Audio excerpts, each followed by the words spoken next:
Gary Hemming est un nom à part dans l'histoire de l'alpinisme.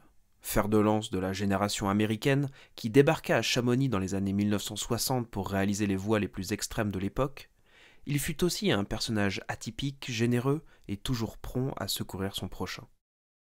Au-delà du grimpeur exceptionnel et du mythe autour de son style de vie original, il y avait un homme avec une pensée profonde et une véritable philosophie de la montagne. Aujourd'hui, nous partons à la découverte de l'histoire de Gary Hemming, le Beatnik des cimes.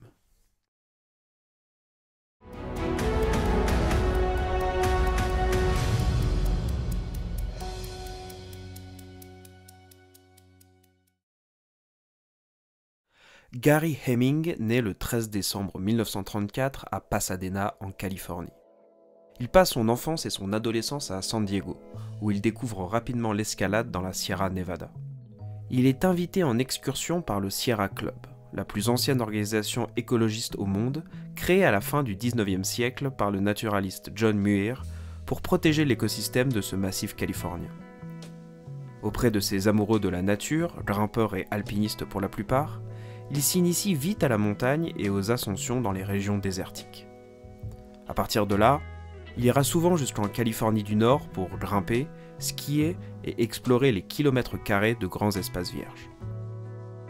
Lorsqu'il découvre pour la première fois la vallée du Yosemite, il est fasciné par la perfection des faces parfaitement lisses qui s'y trouvent, et plus spécialement par le majestueux Half Dome.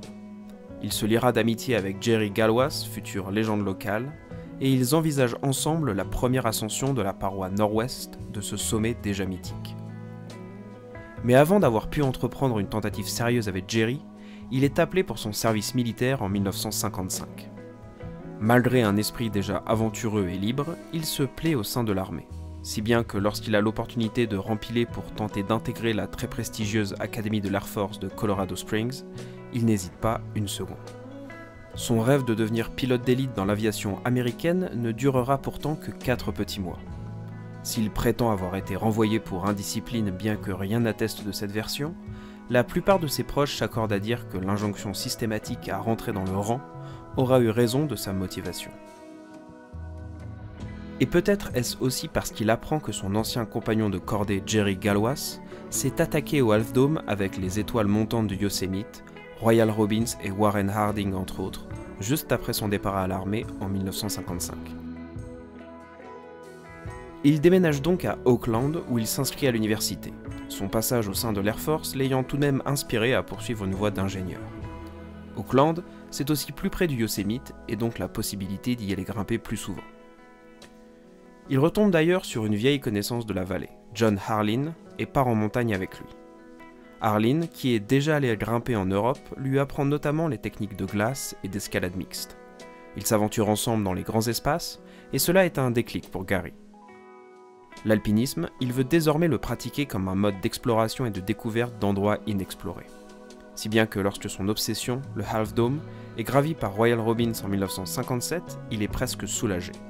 Il va pouvoir quitter le Yosemite en paix. En 1959, Gary part s'installer dans le massif des Tetons dans le Wyoming. S'élevant à 4200 mètres, ce qui le rapproche des massifs alpins en Europe, l'endroit, encore vierge et sauvage, convient mieux aux nouvelles aspirations de Gary.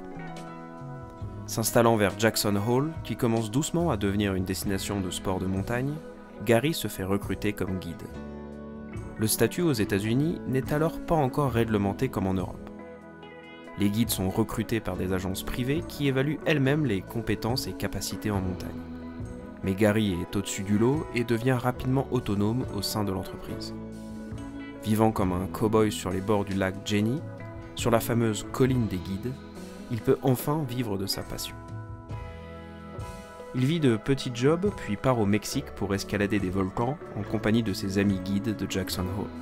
Après avoir été détective privé, ouvrier sur les chantiers, pêcheur au large de la Louisiane, le voilà revenu à son point de départ, San Diego. Mais c'est à ce moment précis que son rêve va se concrétiser. L'Europe lui tend enfin les bras. Son ami John Harlin lui donne de ses nouvelles. Engagé dans l'US Air Force, il a choisi d'être affecté sur une base en Allemagne de l'Ouest et est parti avec femme et enfants. Il fait part à Gary de ses projets d'ascension où figure notamment la terrible face nord de l'Eiger. Sa lettre finit de motiver la décision de Gary Heming, qui, au mois de novembre 1960, pose ses valises à Grenoble. Il a commencé à apprendre le français et a obtenu une bourse pour étudier à l'université. Il s'intègre donc très facilement dans la vie grenobloise, une ville littéralement nichée au cœur des montagnes, comme faite pour lui. Il continue sa correspondance avec John Harlin, et ils imaginent vite ensemble un projet un peu fou. Heming, l'ancien futur ingénieur de l'Air Force, et Harlin, l'officier encore actif de cette même Air Force, sont tout naturellement fascinés par la course à l'espace qui fait rage en ce début des années 60.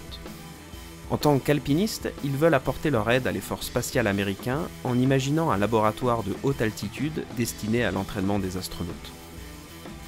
Ils élaborent l'idée de construire cette station sur les pentes du K2, probablement au-dessus de 8000 mètres. Bien que le projet soit au départ davantage un prétexte pour aller se frotter à l'Himalaya et au Karakoram, Harlin ira tout de même jusqu'à soumettre l'idée dans sa hiérarchie, qui y accordera un certain intérêt. Quand vient l'été 1961, leur projet alpinistico-spatial est oublié, mais pas leur liste de courses dans le massif du Mont Blanc. Alors que leurs divers projets sur le versant italien sont tour à tour stoppés par la météo capricieuse, John et Gary se retrouvent au refuge Gamba en compagnie des guides de Courmayeur, qui leur apprennent que plusieurs cordées sont en difficulté dans le secteur. Les deux Américains offrent leur aide sans hésiter. Le lendemain, montés seuls au col de l'Inominata au milieu du blizzard, ils entendent les appels à l'aide des rescapés de la cordée Maso Bonatti qui descend du pilier central du Freinet. Premiers témoins du drame, Gary Heming et John Harlin poseront une corde fixe pour redescendre du col et aller solliciter l'aide des guides. Personne ne voudra ressortir pour affronter la tempête et Bonatti trouvera la corde fixe dans la nuit, au bout d'un effort surhumain pour survivre. Pierre Mazo passera encore une nuit dans la neige avant d'être sauvé de justesse.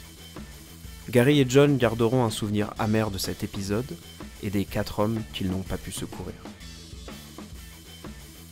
Quelques semaines plus tard, le fameux pilier central est enfin vaincu par Chris Bonington. Restés à l'affût, Gary et John se lancent dans l'ascension juste derrière la cordée de l'Anglais. Mais Gary reçoit un bloc de roche sur la tête dès le début de la voie. Alors qu'il renonce et s'en tire pour un gros mal de crâne, il apprend qu'un avion vient de sectionner le câble de la télécabine qui traverse la vallée blanche entre la pointe Elbronner et l'aiguille du Midi. Plusieurs personnes ont été précipitées dans le vide, et Gary sera l'un des premiers avec John sur les lieux du drame pour participer au secours.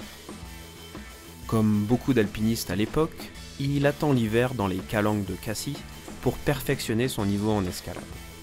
Il y ouvre d'ailleurs de nombreuses voies difficiles. Mais dès le froid installé, il tente avec John la première hivernale de l'éperon Walker au Grand Joras. Un morceau monumental auquel ils renonceront au premier tiers de la voie. Passionné par la construction des pitons, Gary entretient à cette époque une correspondance avec Yvon Chouinard, légende du Yosemite, futur fondateur de Black Diamond et de Patagonia. Il lui écrit sur la difficulté accrue des ascensions dans les Alpes et sur les idées de matériel à développer. Il est partisan, comme lui et Royal Robbins, d'une escalade propre et éthique, visant à laisser le moins possible de traces de son passage en utilisant des coinceurs plutôt que des pitons.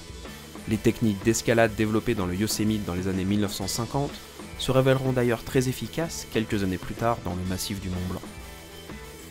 Et même dès l'été 1962, une saison extraordinaire pour Gary et qui marquera durablement l'histoire de l'alpinisme. Il fait d'abord la première ascension américaine de l'éperon Walker en compagnie d'Eric Handel. Puis, apprenant que Royal Robbins est à Chamonix, Gary lui propose un projet à sa hauteur. Une voie si innovante et complexe que seuls des Américains un peu fous et élevés à l'école du Yosemite peuvent imaginer. Au mois de juillet 1962, en seulement 3 jours, il trace tout droit dans la terrible face ouest de l'aiguille du Dru. La directe américaine est née. Inspiré par Walter Bonatti et son exploit sur le fameux pilier quelques années auparavant, Gary et Royal font parler toute leur expérience des Big Walls californiens pour sortir cette voie, littéralement venue d'un autre monde. Et elle restera d'ailleurs longtemps l'une des courses les plus difficiles du massif. L'été suivant, à la fin de juillet 1963, c'est un nouvel exploit qui portera le nom de Heming. Avec son camarade de toujours John Harlin, l'Écossais Stuart Fulton et la légende du Yosemite et expert en escalade artificielle Tom Frost, il réalise la toute première ascension de la face sud de l'Aiguille du Fou. Après plusieurs tentatives et des difficultés énormes surmontées grâce au nouveau matériel venu des États-Unis et introuvable en Europe, les Américains repoussent une fois de plus les limites dans le massif du Mont Blanc. De quoi hisser Gary une bonne fois pour toutes au rang de superstar du Chamonix de l'époque. Durant les années 60, il a trouvé entre Chamonix, les Calanques et Grenoble un formidable terrain de jeu. Cependant, il continue toujours d'arpenter l'Europe, alternant les petits boulots. Il ira en Écosse, en Suède et même au Maroc. Il ira aussi habiter à Paris, hébergé pendant 1 an chez Pierre Mazot qui est devenu son ami. Immergé dans un milieu érudit et parisien, il y est tout à fait à l'aise et peut se consacrer à son autre vraie passion, l'écriture. Il rédige depuis longtemps des comptes rendus d'ascension pour le très respecté American Alpine Journal, mais travaille aussi sur des essais consacrés à sa philosophie de la montagne et de l'alpinisme.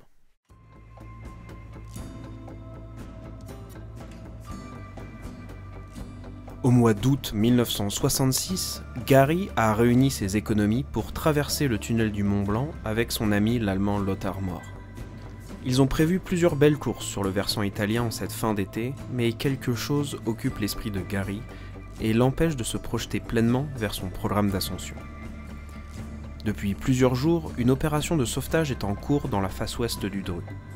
2 alpinistes allemands sont bloqués depuis presque 1 semaine dans la directe américaine, la voie qu'il a lui-même ouverte 4 ans plus tôt.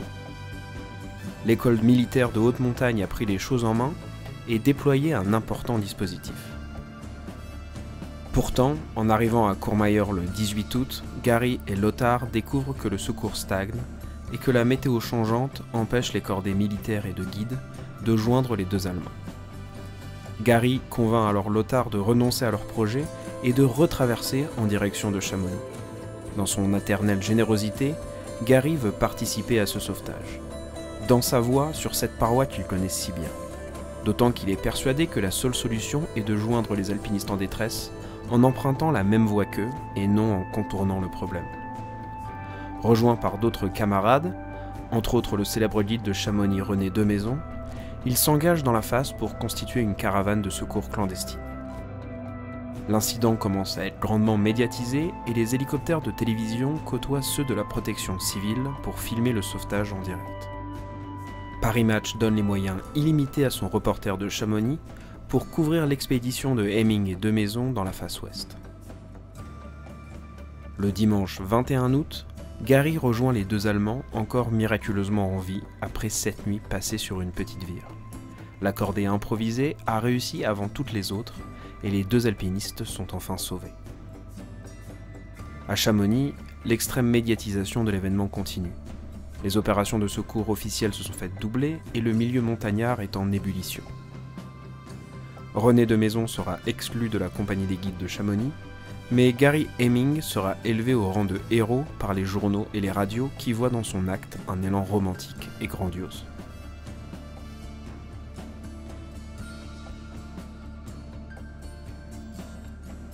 À la fin des années 60, Gary supporte de moins en moins l'attention médiatique qu'il reçoit en France. Il part travailler sur un forage pétrolier en Alaska, et au lieu de retourner en Europe une fois sa mission terminée, il décide de revenir s'établir dans le Wyoming.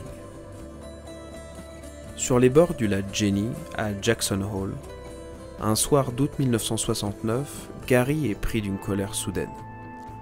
Au milieu d'une dispute avec d'autres guides, il sort l'arme qu'il avait toujours sur lui. Il retourne le canon contre sa tempe et se suicide d'une balle dans la tête. Il avait 36 ans.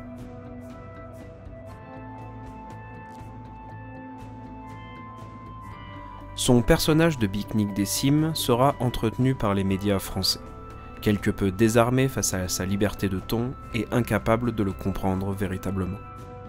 Immensément cultivé, doué pour l'écriture, Gary Hemming était pourtant tout sauf un original psychédélique et mystérieux qui campait au pied des montagnes.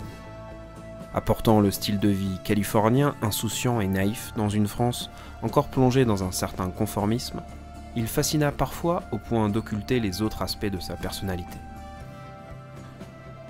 Toujours prompt à apporter assistance aux alpinistes en difficulté, sans jamais avoir suivi de formation complète de guide ou de secouriste, sa générosité sans borne et ses talents de grimpeur exceptionnels auront naturellement fait sa gloire.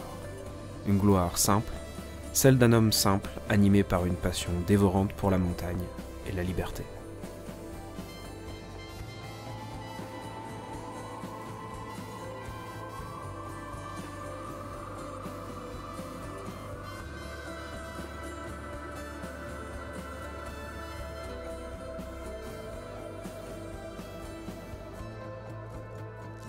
Cet épisode a été réalisé en partenariat avec les éditions Guérin. Elles viennent de rééditer la biographie de Gary Heming écrite par Mirella Tanderini et publiée pour la première fois en 1991. Cette nouvelle version est enrichie avec de nouveaux documents sur la vie de Gary et le livre est vraiment magnifique. Merci encore à eux pour leur soutien à la chaîne. Si vous aimez mon contenu, n'oubliez pas de cliquer sur j'aime et de vous abonner, c'est hyper important pour la visibilité de la chaîne. Je vous dis à bientôt pour un nouvel épisode.